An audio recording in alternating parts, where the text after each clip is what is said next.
ሰሞኑን ወደ ቤት እንድትመለሽ ይፈልጋለሁ ብለኸኝ ነበረ? አዎ መልሳለሁ። እሱ ሀሳብ ተስማምቼ የምርሽው እስኪ ቆያ ተረጋጋ። ተመለሽ ነገ ልመለስ አስቤያለሁ። ወደ አዲስ አበባ ማለት ነው። እስኪ ማይልኝ በጣም አመሰግናለሁ። የምሬን ነው። ደስ ብሎኛል። ሩታ ወደ ድሮ ቀድሞ ቤቷ ልትመለስ ነው። ለዛ ደግሞ በጣም ደስ ብሎኛል ከምላችሁ በላይ።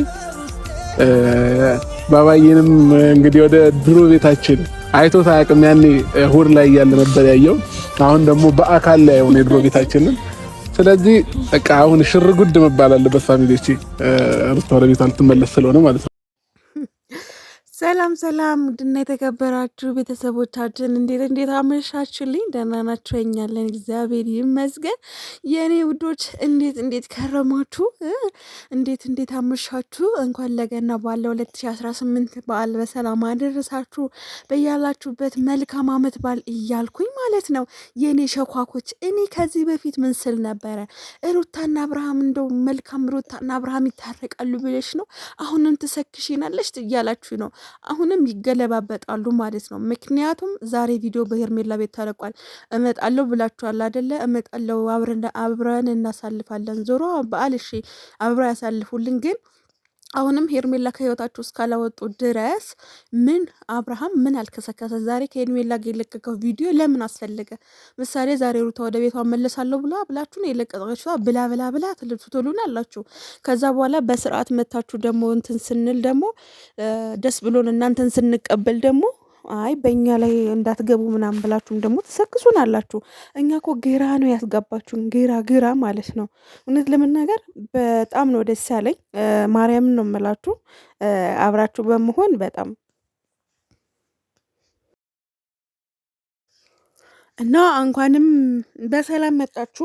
አብራችሁ ከመጣችሁ አብራችሁ ቪዲዮ ከሰራችሁልን አብራችሁ ወደ ህይወታችሁ ከተመለሳችሁ አንድ ላይ ቪዲዮቻችሁ ከሰራችሁ ፍቅራችሁ አንድ ላይ ከሆነ ዌልካም ቱ ብለናል። ምክንያቱም ብዙ ሰው እያጣችሁ ነው። እናንተ አልመሰላችሁም እንጂ ነገም እንግዲህ በቀል ነው ብለሽ እንደማትመጪ ሩቲ ተስፋ እናደርጋለን። በዚሁ ከቀጠላችሁ ግን ምክንያቱም እናንተ አታሳምኑም። ለምን እንደው ታውቃላችሁ? ቤተሰብ ሄርሜላ ከህይወታችሁ አልወጣችም አሁንም አለች። ባሌ እያለች አይደል እንዴ? ቅድም ቪዲዮ የሰራችሁ አይደል እንዴ? እኔ ያልኩት መቼም እንደማይጣሉ ይሄ ለቪዲዮ ለድራማ እንደሆነ ነግራችኋለሁ፣ ከሀስከፐ ማለት ነው። ግን እናንተ አታምኑም። የእናንተ ውሸት ነው ምናምን ብላችሁ ነው እንትን የምትሰክሱን እናንተ ራሱ አንዳንድ ተመልካቾች ማለት ነው። እና ደግሞ እኛ በምንላችሁ ልክ አታምኑም። እንደው ሩታ እዛ ሂደሽ ቤትሽ ከገባሽ አንቺ በቃ ጀግና ሴት ነሽ። ምክንያቱም ይቅር ባይ ነሽ። ማርያምን ነው የምላችሁ ሩቲ። ይህንን ሁሉ ተቀብለሽ ውጭ ሄዳለሁ ምናምን ያልሽው ያው ለሳክስ ነው፣ እኛን እናውቃለን። እና አንቺም ደግሞ ዛሬ ትናንትና ውጭ ሄዳለሁ ያልሽውን ዛሬ ተመልሰሽ ደግሞ ወደ ቤትህ መለሳለሁ ማለት ራሱ ይሄ ባለፈው ተበቀልኩት እንዳልሽው እንደዛ በቀል ነው የሚመስለን። ለመሰላችሁ አሁን ማዘርሽ ራሱ ሲያወሩ በጣም ብዙ ነገር ታዝበናል። እንዳንድ አስተዋይ ተመልካች ከሆነ ብዙ ነገር ነው የታዘብ ነው። ገባችሁ? ትናንትናም በሰራችሁ ቪዲዮ ልጅሽ ይዘሽ መጣሽ ምናምን አላችሁ። የልጅ ብዙ ካስተዋልን ብዙ አብራችሁ የኖራችሁበትን የሚያስተውል ነገር ቪዲዮ አለ። እናንተ አብራችሁ እየኖራችሁ ለቪዲዮ ግን ተጣልታችኋል ማለት ነው። ሰው ምን ብለን በምን እንጨርስ? በምን አይነት ሀሳብና አስተያየታችሁ እንስጥ ማለት ነው። እኛ ችግር የለም። ምሳሌ አሁን ትናንትና የቪዲዮ ሰርቼ ነበረ፣ ተጠራቅጦኝ ነበረ። ኖርማል ነው። ምክንያቱም እኛ ባየነው ነገር ነው እየተናገርን ያለ ነው። እነሱ በሰጡን ልክ ነው አስተያየታችንን እየሰጠን ያለ ነው። ገብቷችኋል አይደል? ቤተሰብ አንዳንዳችሁ አትናደዱ። ምክንያቱም ባልና ሚስት ፍቅር እየሆኑ እኛ ተመልካቾች ለምንድን ነው የምንጣላው? ለምንድን ነው የምትበላሉት? አድናቂ መሆናችሁ ምን መሆናችሁ ማለት ነው። የምሬን ነው። እና ከአብርሃም የበለጠ ቲክቶክ የሚያነቃንቀው ነበር። ከአብርሃም አድናቂ የበለጠ አሁን የእነ አብርሃም አድናቂ ያሉ የለን ቀዝቅዝ ብሏል። እንደ ድሮ አይደሉም። እንዳንወሻሽ አይደል?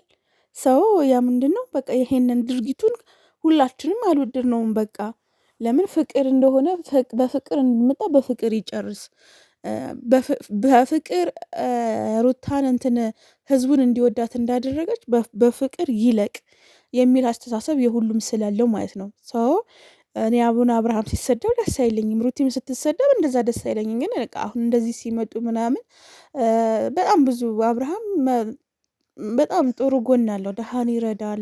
የተናቁት ዩቱበሮችን ዞር ብሎ ያያል፣ ያበረታታል፣ አብረው ይሰራል እና በዚህ አፕሪሼት እና በመልካም ስራችሁ ይህን ልክስክስ የሆነ በትዳር ላይ ትዳር በእንትን ላይ እንትን ብላችሁ ከምትመጡ ይልቅ ይህንን አስተማሪ የሆነ ነገር ይዛችሁት በትዳራችሁ ስለ ትዳር ራሱ ብዙ ነገር እናንተ እኮ አይዲያ ብታመጡ እኮ ብዙ ይታይላችኋል። ዝም ብላችሁ ጣራ ነካችሁ ደከማችሁ እንጂ እግዚአብሔር ነው የምላችሁ። እና ጣራ መንካት ማለት ምን ማለት ነው?